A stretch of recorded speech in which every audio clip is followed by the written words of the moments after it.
Bismillahirrahmanirrahim. Assalamualaikum warahmatullahi wabarakatuh.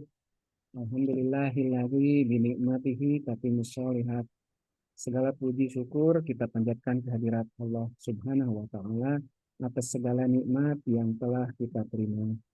Salawat serta salam semoga selalu tercurah limpahkan kepada Nabi Muhammad SAW beserta keluarga, para sahabat, dan pengikutnya yang istiqomah hingga akhir zaman.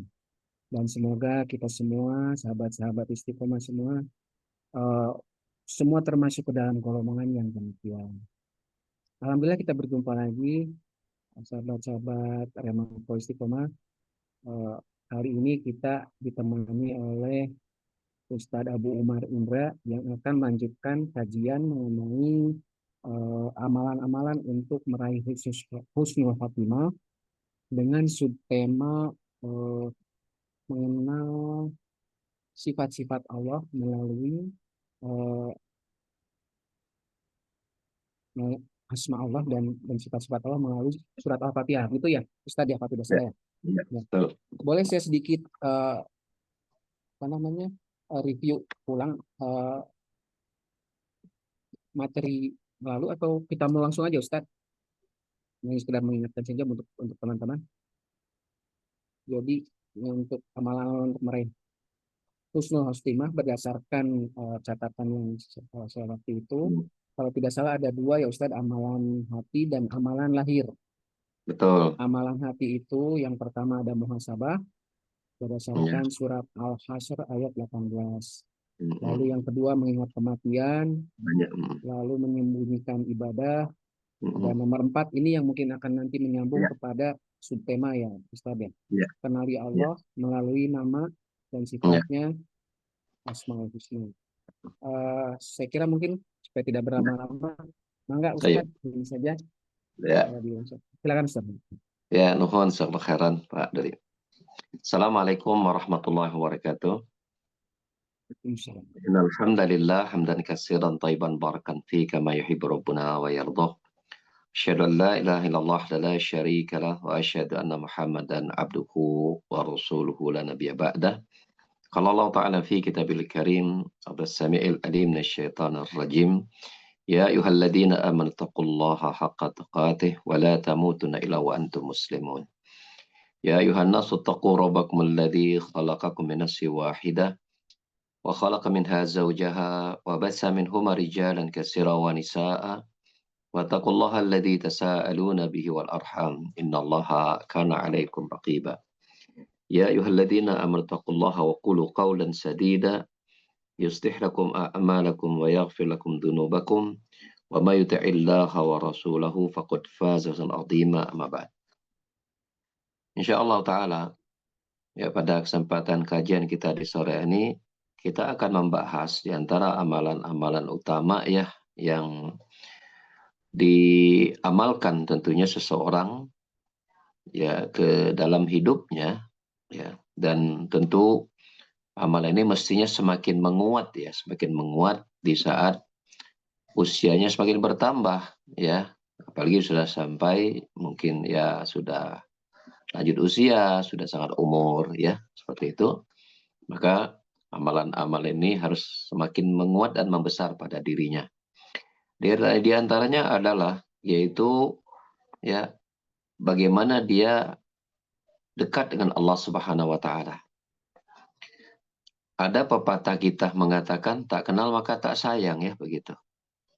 Nah, itu pun lebih berlaku kepada Allah Subhanahu wa taala. Kecintaan kita kepada Allah Subhanahu wa taala, dan itu nanti akan pengaruh kepada kedekatan kita kepadanya ya. Itu sangat tergantung dari seberapa dalam kita mengenal Allah Subhanahu wa taala. Oleh karenanya Ali bin Qayyim rahimahullah taala ya di dalam kitabnya Madarijus Salikin membahas atau menuliskan ada 10 poin al-asbab al-jalibatu limahabbatillah, sebab-sebab atau usaha-usaha yang akan mendatangkan cintanya Allah ya. Dan itu ada 10 poin. Salah satunya adalah seseorang itu memahami tentang nama-nama dan sifat Allah Subhanahu wa ta'ala. Ya, salah satu usahanya adalah ya memahami nama-nama dan sifat Allah Subhanahu wa ta'ala. Karena bila rasa cinta itu telah tumbuh, sungguh cinta itu akan menjadi motor penggerak ya.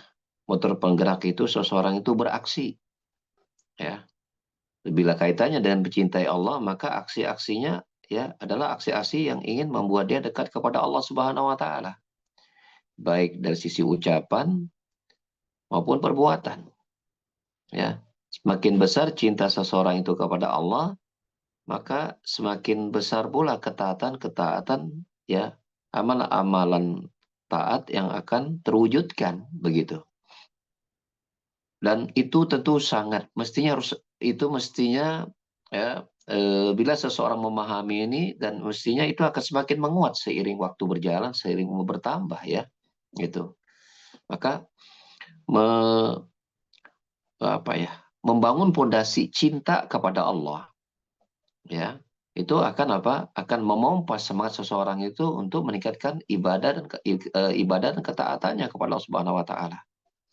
Dan tentu itu harus semakin menguat semestinya seiring umur bertambah mestinya. Nah, untuk menuju ke situ ya, menguatkan rasa cinta, di antaranya adalah apa? Dia mengenal dan memahami Allah Subhanahu wa taala. Dan tentu mengenal Allah Subhanahu wa taala itu ya, para ulama menyebutkannya ada 3 aspek ya. Ada 3 aspek. Yang pertama pada aspek rububiyah. Pada aspek rububiyah. Dan itu di dalam Al-Fatihah tertera pada ayat Alhamdulillahirabbil alamin. Alhamdulillahirabbil alamin. Yang kedua pada aspek uluhiyah. Pada aspek uluhiyah. Yang itu tertera pada ayat Iyyaka na'budu wa iyyaka nasta'in. Hanya kepadamu lah ya Allah kami ibadah dan hanya kepadamu lah ya Allah kami mohon pertolongan. Yang ketiga dan yang terakhir adalah mengenal Allah melalui nama-nama dan sifatnya. Dan di dalam Al-Fatihah itu hadir nama-nama dan sifat Allah, di antaranya ya Rabbul Alamin satu, kedua Ar-Rahman Ar-Rahim yang disatukan, yang ketiga Malik Yaumiddin. Ya, Malik Yaumiddin. Ya, seperti itu. Maka pada kesempatan ini ya kita akan mencoba mungkin mengambil poin-poin besar ya, mudah-mudahan ya, untuk mengurai 3 nama Allah yang terdapat Al-Fatihah itu. Mengingat Allah menyebutkan, Rasulullah SAW menyebutkan Al-Fatihah itu adalah apa? Ummul Quran. Dia induknya Al-Quran. Ya, dan mengapa dia dijadikan rujukan pada surat-surat untuk surat-surat yang lain? Jadi mulai dari Al-Baqarah sampai An-Nas itu dia merupakan penjabaran dari Al-Fatihah pada hakikatnya. Di antara yang dijabarkan surat-surat tersebut dari Al-Baqarah sampai An-Nas dari Al-Fatihah itu adalah apa? Menjelaskan tentang tauhid. Menjelaskan tentang tauhid, yaitu tentang Allah Subhanahu wa taala, mengesahkan Allah Subhanahu wa taala. Dan mengesahkan Allah Subhanahu wa taala itu tadi ya, pada 3 aspek tadi, pada aspek rububiyah, uluhiyah dan nama dan sifat Allah Subhanahu wa taala. Ya, kita akan bahas dulu yang pertama ya, yaitu aspek rububiyahnya Allah Subhanahu wa taala, itu tertera pada ayat Alhamdulillahi Rabbil Alamin. Segala puji bagi Allah Subhanahu wa taala sebagai Rabbul Alamin. Sebagai Rabbul Alamin. Bila kita cermati Alhamdulillah Rabbil Alamin itu sesungguhnya yang pertama kali memuji Allah itu adalah Allah sendiri. Jadi Alhamdulillah segala puji bagi Allah.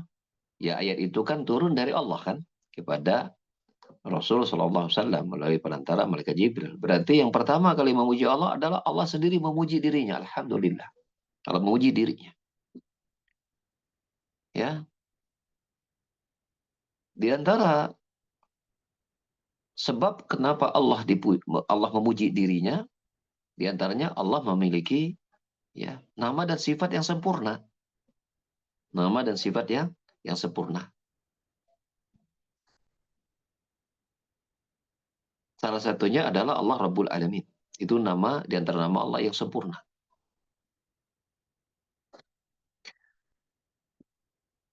Dan yang kedua, kenapa Allah itu dipuji? Karena kita sebagai makhluknya telah banyak ya mendapatkan kebaikan-kebaikan dari Allah Subhanahu wa taala sendiri. Dan tahukah kita di antara kebaikan Allah itu adalah apa? Allah mengilhamkan kita untuk bisa memujinya. Allah mengilhamkan kita untuk bisa memuji Allah Subhanahu wa taala. Sehingga lafaz alhamdulillahirabbil alamin itu merupakan bentuk ya kasih sayang Allah Subhanahu wa taala ya kepada para hambanya sehingga hamba tersebut dapat memuji Allah Subhanahu wa taala. Sehingga Ibnu Qayyim rahimahullah taala di dalam tulisan beliau yaitu Asrarun fis Shalah, rahasia-rahasia salat, di antaranya beliau apa? Membahas tentang lafaz alhamdulillah rabbil alamin. Segala puji bagi Allah ya. Maka kata beliau, lafaz alhamdulillah segala puji bagi Allah itu adalah apa? Merupakan ilham dari Allah bagi para hambanya. Ya. Merupakan apa? Ilham dari Allah bagi para hambanya. Kenapa? Seseorang itu tidak mungkin dia bisa memuji Allah kalau Allah tidak berikan dia ilham petunjuk untuk bisa memuji Allah Subhanahu wa taala. Ya, maka semakin tinggi seseorang itu dekat dengan Allah, dia mengenal Allah Subhanahu wa taala, maka pujian kepada Allah itu mesti akan meningkat. Mesti akan meningkat. Jadi berbanding lurus tuh. Bila seseorang mengenal Allah Subhanahu wa taala, maka pujiannya kepada Allah juga akan semakin meningkat. Nah, untuk meningkatkan kualitas pujian kita kepada Allah tersebut melalui lafaz, kalau misalnya lafaz alhamdulillah, yaitu kita mengenal Allah Subhanahu wa taala. Yang pertama Allah kenalkan itu adalah apa? Rabbul Alamin. Adalah Allah sebagai Rabbul Alamin. Dalam terjemahan bahasa kita, Rabbul Alamin itu artinya Tuhan semesta alam, begitu kan? Dan terjemahan itu sebenarnya masih sangat global. Padahal kalau diterjemahkan dengan sedikit rinci saja, itu akan lebih menambah pengenalan seseorang itu kepada Allah ketika dia membaca Rabbil Alamin. Alhamdulillahi Rabbil Alamin. Apa sih arti Rabb itu? Rabbil Alamin. Kalau Alamin itu artinya kullu masiwallah. Alamin itu artinya segala sesuatu selain Allah. Itu Alamin. Ya. Semua makhluk disebut Alamin namanya. Jadi Allah sebagai Rabb-nya seluruh makhluknya. Ya, Allah sebagai Rabb seluruh makhluknya. Ya. Kepada makhluknya sebagai apa? Rabb itu satu, pencipta mereka. Pencipta mereka. Kedua, ya sebagai pemberi rezeki mereka. Jadi ketika Allah ciptakan makhluknya, kita diantaranya sebagai manusia, itu tidak Allah telantarkan tanpa Allah berikan rezeki kepada mereka. Makhluk bernama manusia itu tak bisa hidup tanpa oksigen. Maka di bumi di mana mereka hidup, Allah sediakan oksigen. Apakah Allah menetapkan harga? Tidak, gratis. Ya. Padahal di masa COVID, corona kemarin, teh oksigen teh sangat dibutuhkan. Orang sesak itu kan 2 tabung teh lumayan. Bisa sampai 100.000 langkung itu teh. Ya kan? Tapi Allah ya dengan kasih sayang yang menciptakan makhluk manusia ini, dia butuh oksigen, maka oksigen itu Allah berikan secara ya gratis.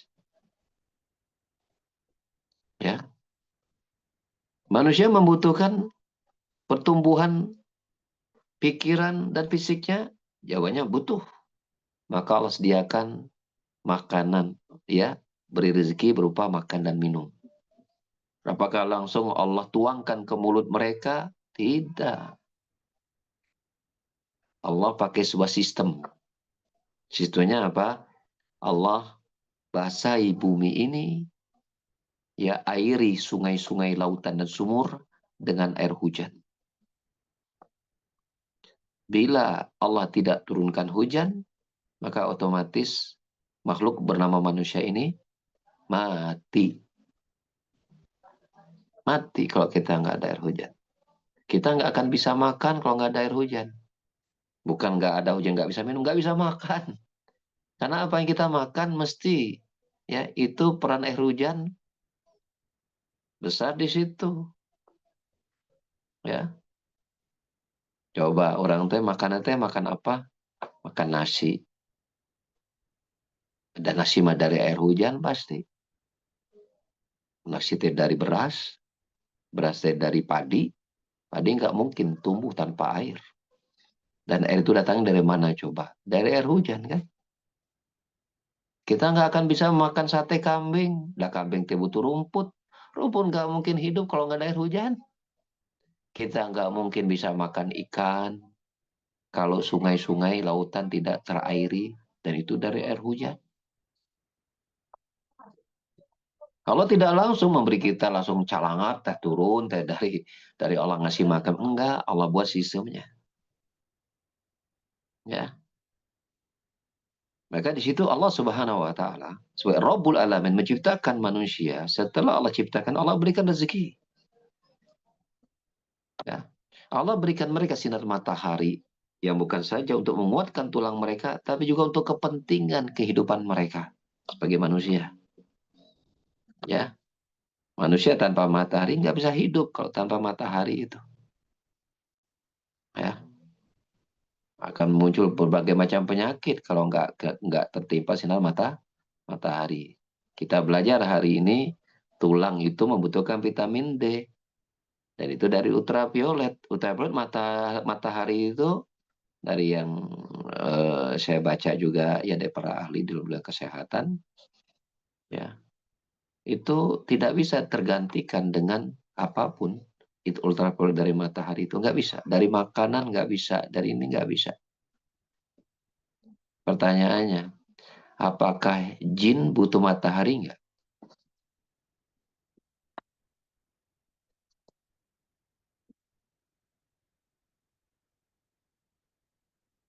Suara saya masih terdengar nih Pak? Masih ya?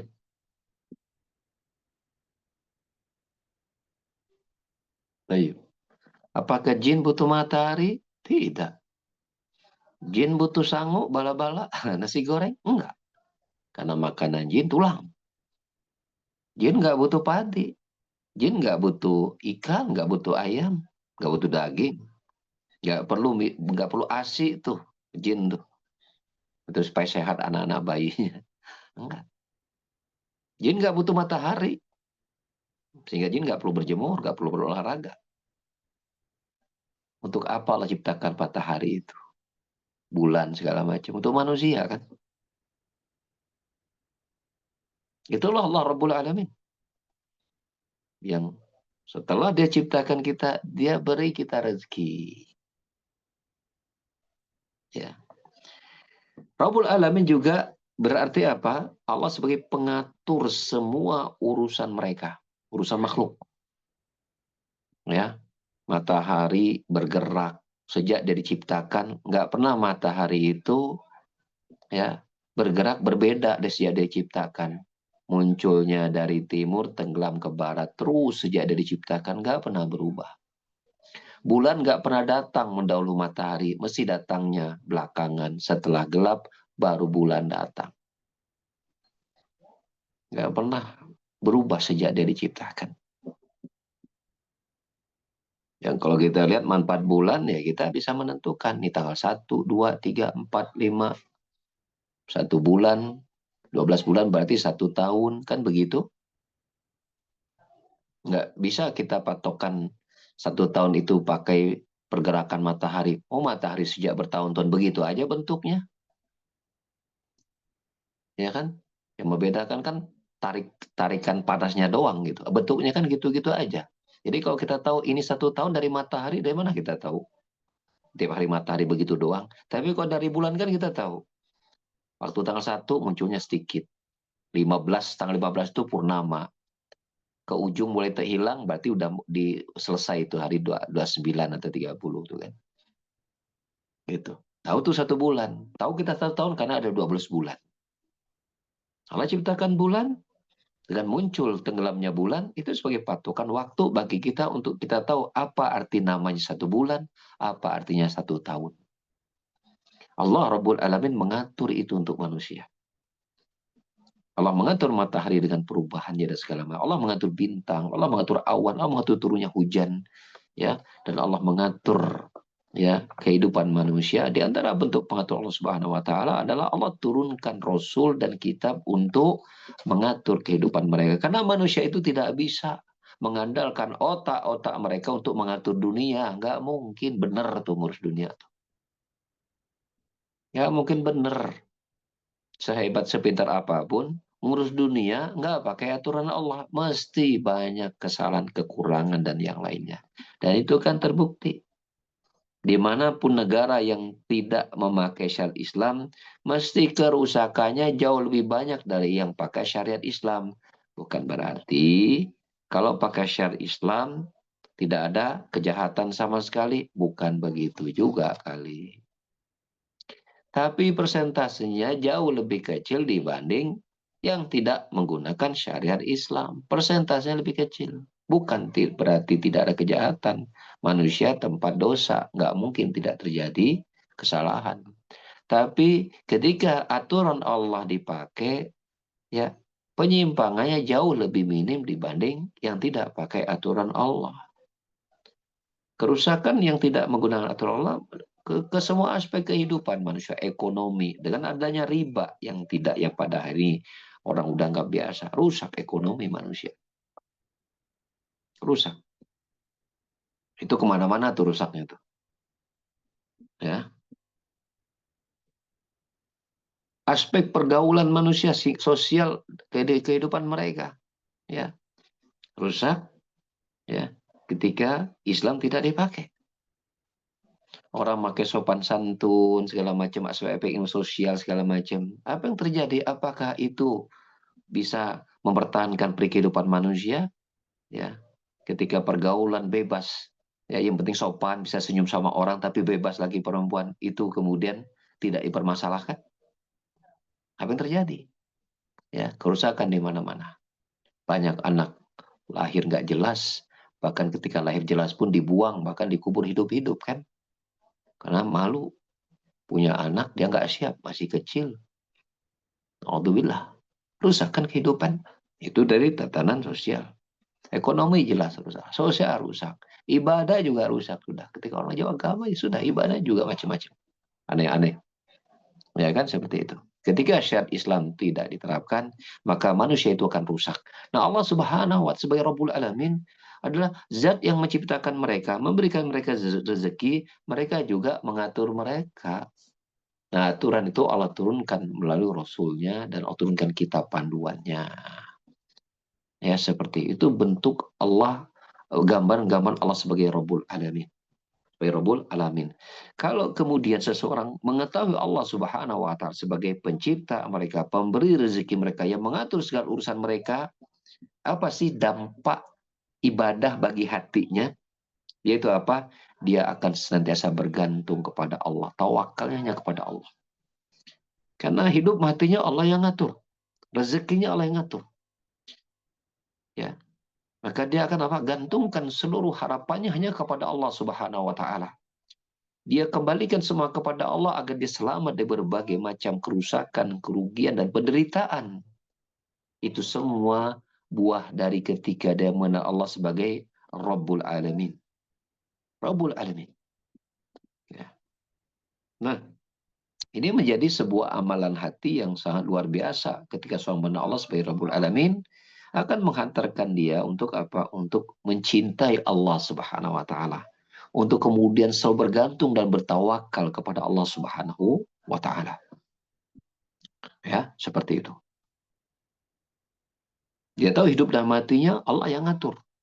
Dia tahu rezekinya Allah yang ngatur. Dia tahu sehat sakitnya itu Allah yang ngatur.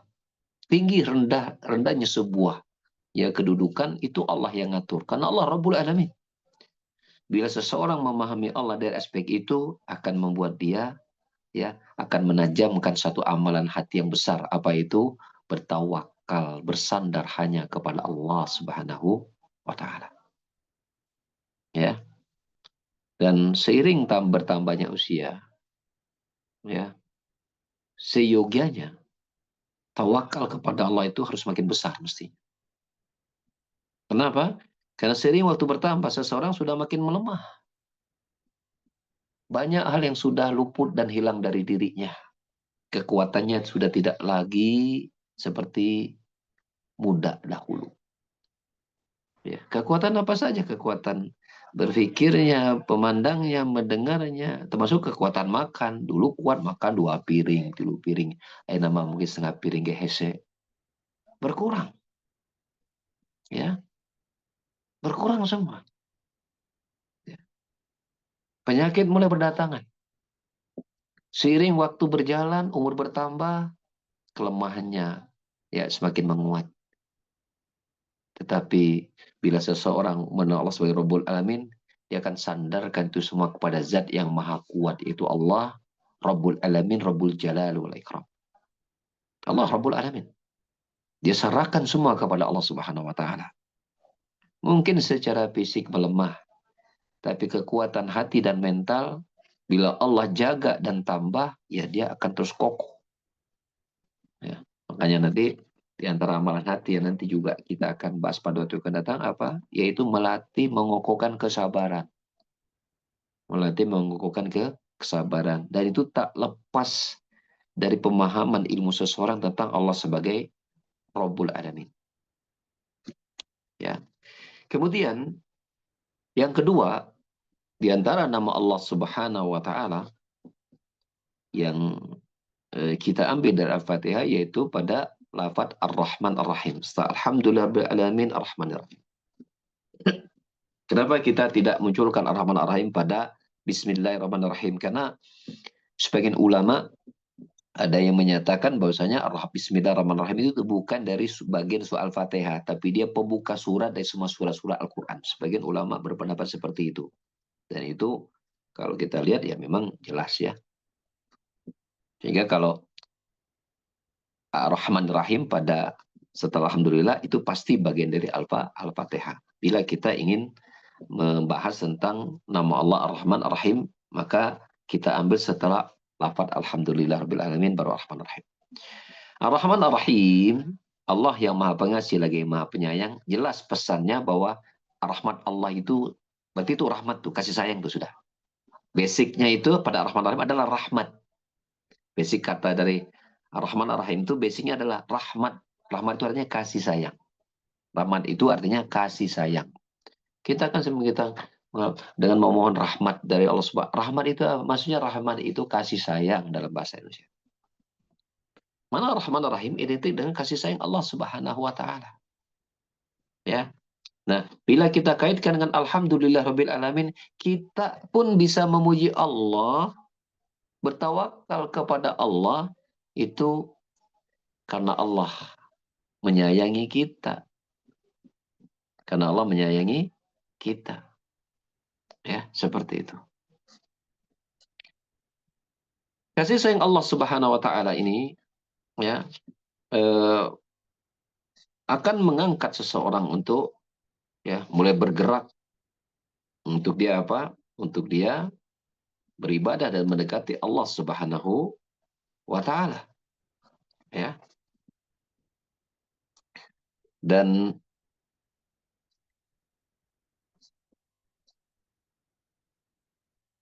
kasih sayang Allah Subhanahu wa taala itu ini juga tentu dikaitkan dengan ilmu, ya, yang Allah berikan kepada hambanya. Jadi di antara eh, apa bentuk kasih sayang Allah Subhanahu wa taala adalah apa?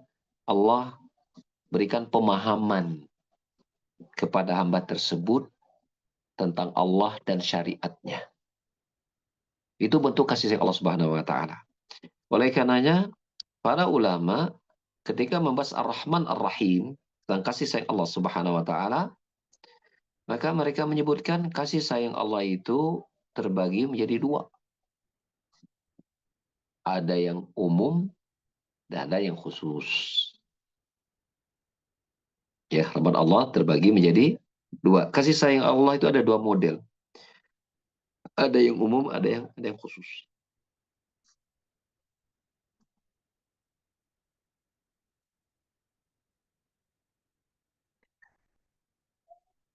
Kasih sayang Allah yang bersifat umum ya, itu mencakup, ya, seluruh makhluk yang Allah ciptakan. Misalnya kalau manusia itu, kasih sayang Allah ini umum buat manusia, baik orang mukmin maupun orang kafir, baik orang baik maupun orang tidak baik. Umum Allah berikan kasih sayang. Kasih sayangnya berupa apa? Kasih sayangnya Allah berikan mereka apa? Hal-hal yang berkaitan dengan apa? Dengan, ya, rahmat badan. Kalau bahasa kita, bertahan hidup lah, ya.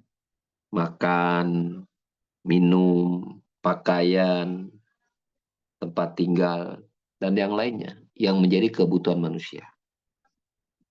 Maka bentuk kasih sayang Allah, Allah berikan kepada semuanya. Tadi Allah berikan hujan supaya rezeki mereka. Itu bentuk kasih sayang Allah Subhanahu wa taala kepada manusia. Semuanya mendapatkan makanan, minuman, ya, dan pakaian dari air hujan yang Allah turunkan. Ya, Allah tidak bedakan mau yang baik maupun yang tidak. Allah tidak bedakan mau kafir mukmin. Itu umum kasih sayang Allah itu Allah berikan kepada mereka. Namun ada kasih sayang Allah Subhanahu wa taala yang bersifat khusus. Ya, yang bersifat khusus. Ya. Yang ini kasih sayang Allah ini, ya, rahmat Allah ini berupa apa? Berupa, ya, hal-hal yang berkaitan dengan apa? Dengan keimanannya. Dengan keimanannya. Jadi Allah, dia ada bentuk kasih sayang kepada hambanya, dan itu Allah pilih. Yaitu Allah berikan mereka keimanan, Allah kokohkan keimanan mereka. Maka kasih sayang yang ini Allah tidak berikan kepada seluruh manusia.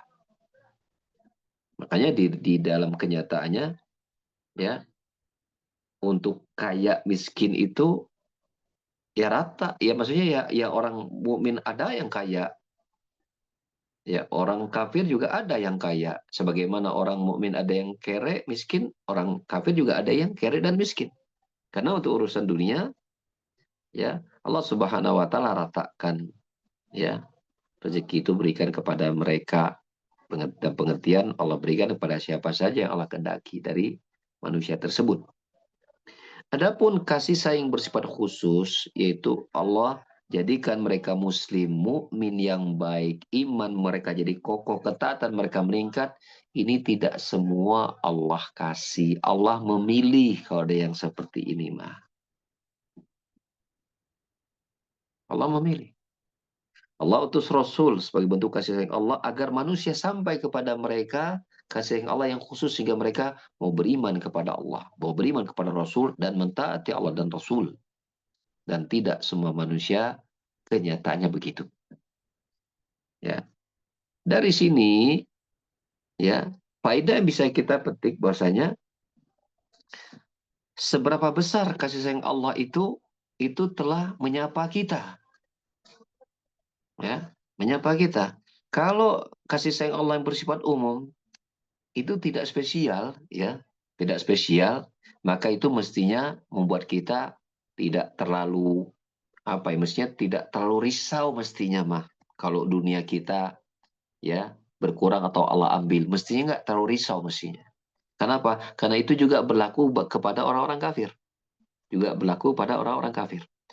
Tapi kita gelisah kalau kasih Allah yang khusus kemudian Allah tidak berikan atau Allah cabut. Seperti berkaitan dengan iman, ketika kita diberikan musibah, Allah sayang nggak kepada kita dengan Allah kemudian apa? Berikan kita kesabaran dan kokohkan kita bersabar. Tidak semua manusia diberikan musibah, dia bisa bersabar. Dan kepada orang beriman, sabar mereka karena mengharapkan rahmat Allah subhanahu wa ta'ala yang bersisi Allah subhanahu wa ta'ala berupa surga. Mengapa? Karena di sana juga ada orang-orang kafir ketika mendapatkan musibah, mereka sabar. Tapi kesabaran mereka tidak didasarkan ingin mendapatkan pahala yang besar dari Allah, ya, yang dengan itu Allah gugurkan dosa mereka, yang dengan itu Allah selamatkan mereka dari adab neraka. Itu tidak ada pada diri orang-orang kafir ketika mereka bersabar yang kita kenal dengan mentalnya kuat, mentalnya baja. Orang mukmin juga banyak mentalnya baja, tapi bedanya kesabaran orang mukmin mental yang kuat mereka didasari dengan iman mereka kepada Allah dan mengharapkan pahala, ganjaran pahala dan gugurnya dosa dari musibah-musibah yang dia hadapi, yang dia temui, yang Allah berikan itu kepada dirinya. Itu yang membedakannya dan tidak semua manusia Allah berikan itu. Ya. Maka mana Allah Subhanahu wa taala sebagai zat yang Rahman Ar-Rahim membawa kita untuk banyak berdoa dan meminta, ya Allah ya Rahman ya Rahim, ya berikan kepadaku kebaikan-kebaikan dunia dan jauhkanku dari keburukan-keburukan dunia dan berikan kepadaku kebaikan-kebaikan agama dan akhiratku dan jauhkanku dari keburukan-keburukan agama dan akhiratku. Ya, seperti itu. Yang itu tercakup nanti dalam doa Rabbana atina fid dunya hasanah wa fil akhirati hasanah wa qina adzabannar. Makanya Anas bin Malik dalam riwayat Muslim mengatakan ya kana min aksari du'ain Nabi sallallahu alaihi wasallam, ya yang di antara doa yang Nabi paling banyak baca adalah doa itu Allahumma rabbana atina fid dunya hasanah fil akhirati hasanah wa qina adzabannar. Ya Allah Rabbana, berikanlah kepada kami kebaikan dunia. Kebaikan dunia. Kebaikan dunia itu badan yang sehat, harta yang cukup, rumah yang luas, pasangan yang baik, ilmu yang bermanfaat, dan amal yang soleh. Itu kebaikan dunia. Kebaikan akhirat jelas masuk surga dan hidup di dalamnya dan menikmati kelezatan yang ada dalamnya. Waqina adzabannar, dan jauhkanlah kami dari adab neraka dengan cara apa? Allah lindungi kita dari semua sebab yang membuat kita masuk neraka berupa maksiat-maksiat yang ada. Itu man rabbana atina fid dunya hasanah wa fil akhirati hasanah wa qina adzabannar. Ya, penelaahan kita Allah sebagai Rahman Rahim menghantarkan kita untuk membuat sistematisasi ya pengelolaan jiwa kita, ya, dan itu memberikan pengaruh kepada apa kesadaran diri kita untuk apa untuk tetap teguh dan tepat dan berada di atas apa yang Allah cinta dan ridhoi. Ya. Makanya nanti dalam pembahasan berikutnya juga ada apa di antara pemahaman kita tentang Allah Subhanahu wa taala Rahim membawa kita bila Allah mudahkan kita urusan dunia, Allah mudahkan kita juga untuk dalam urusan akhirat kita, Allah mudahkan kita untuk dalam agama kita, maka ada amalan yang terbesar dalam hal itu adalah apa? Bagaimana kita pandai bersyukur kepada Allah Subhanahu wa taala. Ya. Kemudian yang terakhir dalam kitab Allah Subhanahu wa taala Al-Fatihah yaitu kita membaca ayat Malik Yaumiddin. Allah sebagai ya Malik, raja penguasa pada hari pembalasan. Mengenal Allah pada aspek itu Allah mengenalkan dia sebagai raja dan itu ada isyarat jelas Allah akan memberikan balasan ya kalau kemudian dia maksiat maka itu hukuman berarti. Kalau dia ahli ibadah maka itu adalah kabar gembira. Tapi secara umum para ulama ketika membahas ayat Malik Yaumiddin setelah sebelumnya ada Ar-Rahman Ar-Rahim. Karena Rahman Ar-Rahim itu adalah kasih Allah Subhanahu wa taala, maka itu juga mencakup kasih Allah Subhanahu wa taala tentang apa Allah berikan mereka surga pada akhirnya. Maka Malik Yaumiddin itu ya, itu ada ancaman-ancaman bagi mereka yang tidak mau masuk surga dengan amalan maksiat yang mereka kerjakan, dengan mereka tidak mentaati Rasul Sallallahu Alaihi Wasallam. Ada ancaman pada ayat Malik Yaumiddin itu. Nabi Sallallahu Alaihi Wasallam bersabda dalam hadis Sahih riwayat Muslim, "Kullu ummati yadkhuluna jannah illa man aba." Setiap umatku pasti akan masuk surga kecuali mereka yang enggan.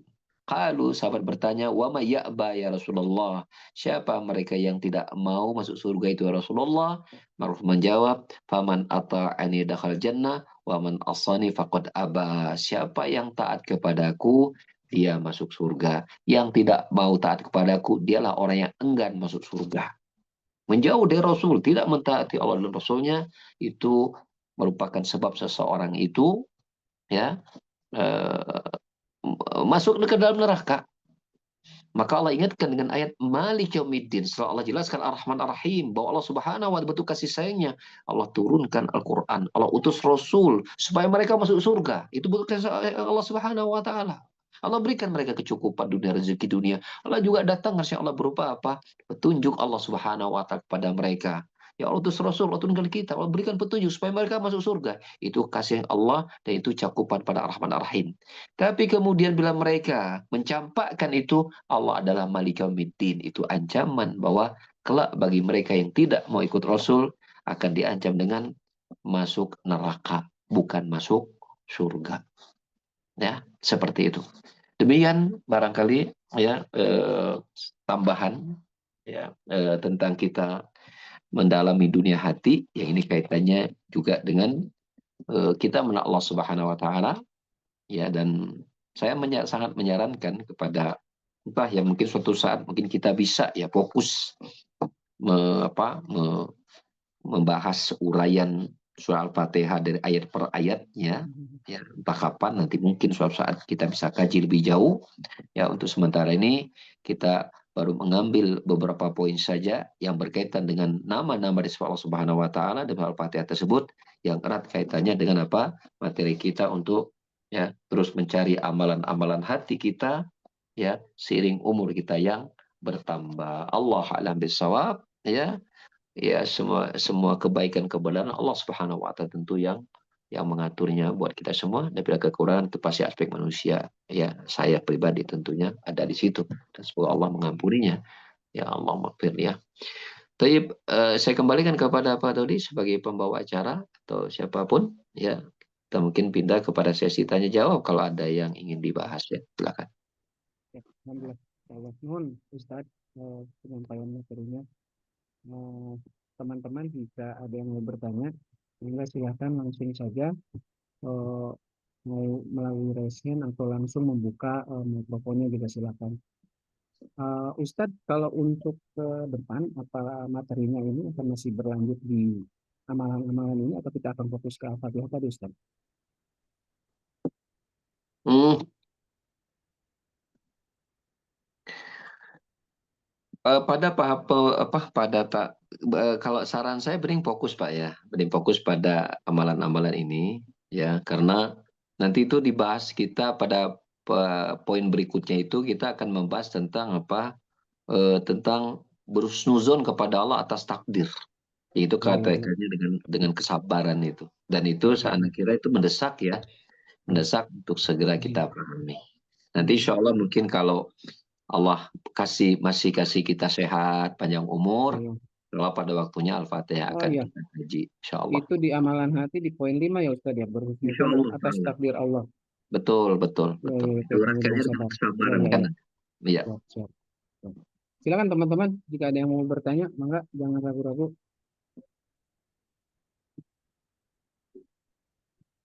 Kalau saya boleh bertanya, Pak, tapi di luar ini, Ustaz, di luar topik yang ini, boleh, Ustaz? Ya, silakan, silakan Pak Detik. Ya, ini karena kebetulan kan kita sedang dalam kondisi seperti ini nih, Ustaz.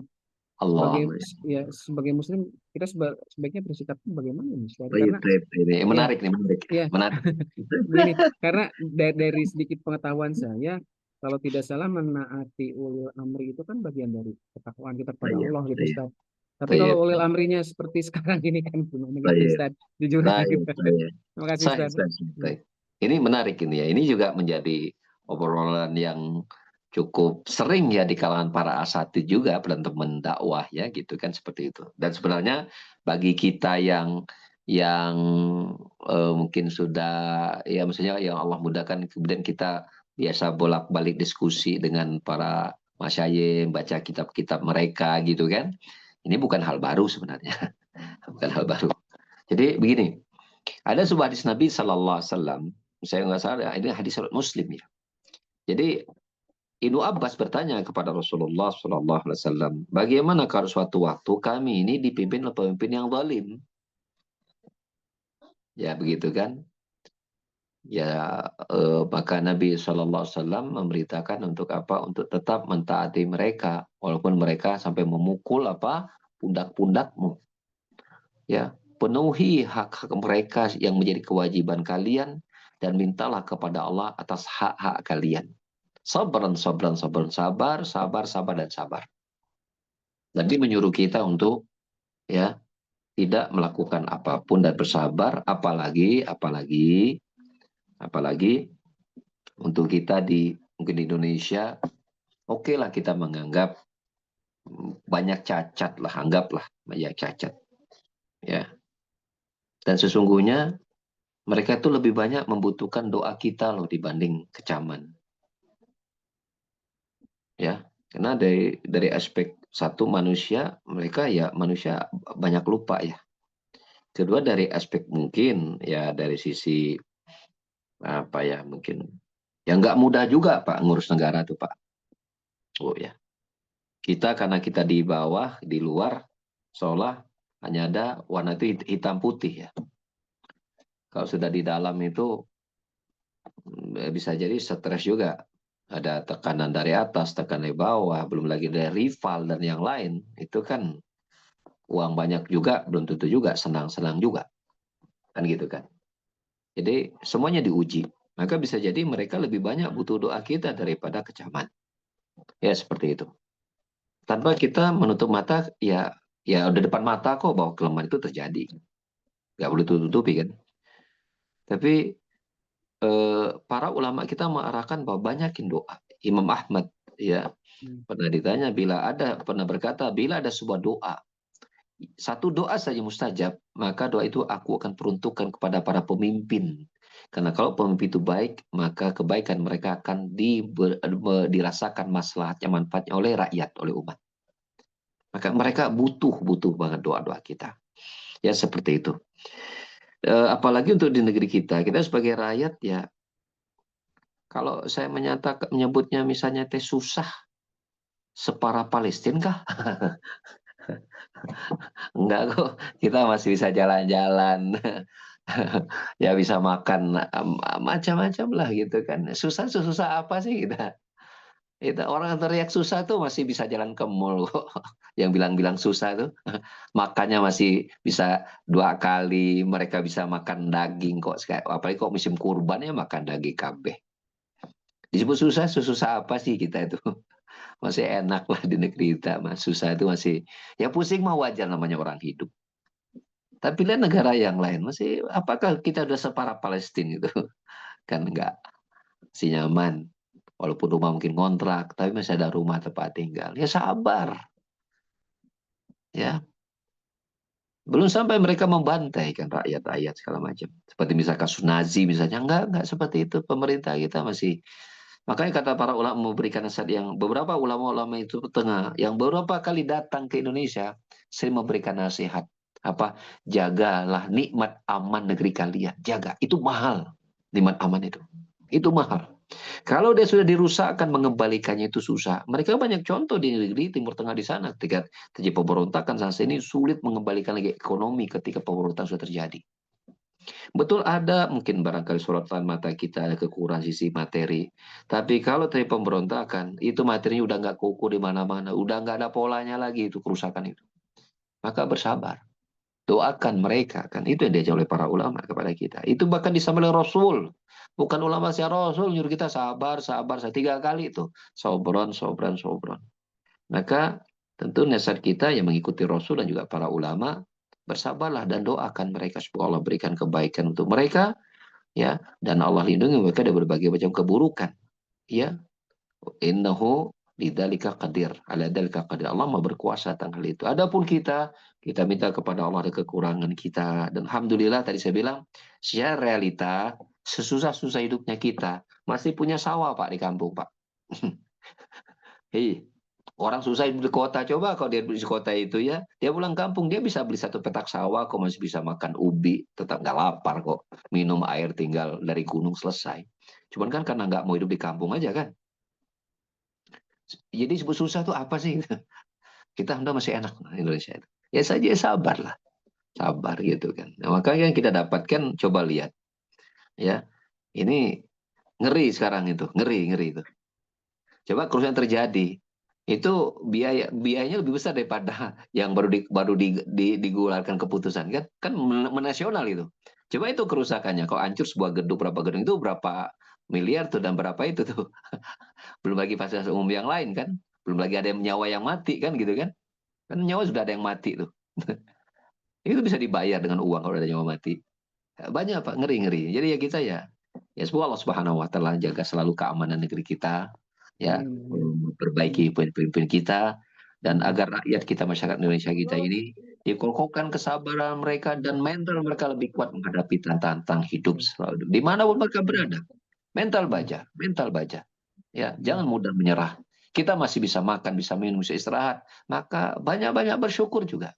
amin, Ya, jangan lupa bersyukur. Adapun mungkin amin, ada orang yang lebih, jangan hasad juga. amin, Doakan mereka. Kalau mereka berikan lebih, kita doakan semoga ada harta mereka berkah, dan kekurangan kita akan minta tolong sama Allah dan bersabar menjalaninya.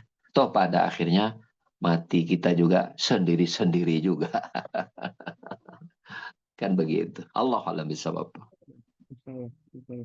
Seperti sebetulnya eh, perintah Rasul sudah sangat jelas ya, Ustaz, ya. Sampai diulang 3 kali gitu. Jadi kita bersabar gitu. Betul. Waduh, sabran, sabran, sabran. Oh, terima kasih Ustaz. Baik. Ya, sepertinya belum ada pertanyaan. Insya Allah mungkin Ya. nanti eh, di pertemuan selanjutnya kalau misalkan ada yang masih enggan, insya Allah atau masih ingin untuk bertanya, insya Allah mungkin nanti pada pertemuan selanjutnya akan memetik Baik, pertanyaan dari baik, baik. Ustaz. Benar. Ya, Mangga, insya mangga Allah. Ustaz kalau izin untuk ditutup Ya, saja baik ya. sama Saya Ustaz. pamit Ya, duluan ya. Jazakallahu ya, khairan ya. ya, Jamian ya. ya. Terima Ya. kasih Ustaz. Terima Kami kasih. sama-sama. Ya, Subhanakallah. Alhamdulillah. Asyhadu an la ilaha illa anta, astaghfiruka wa atubu ilaik. Wa akhiru da'wana alhamdulillah bil alamin. Assalamualaikum ya. warahmatullahi wabarakatuh. Waalaikumsalam. Terima kasih Ustaz. Ya.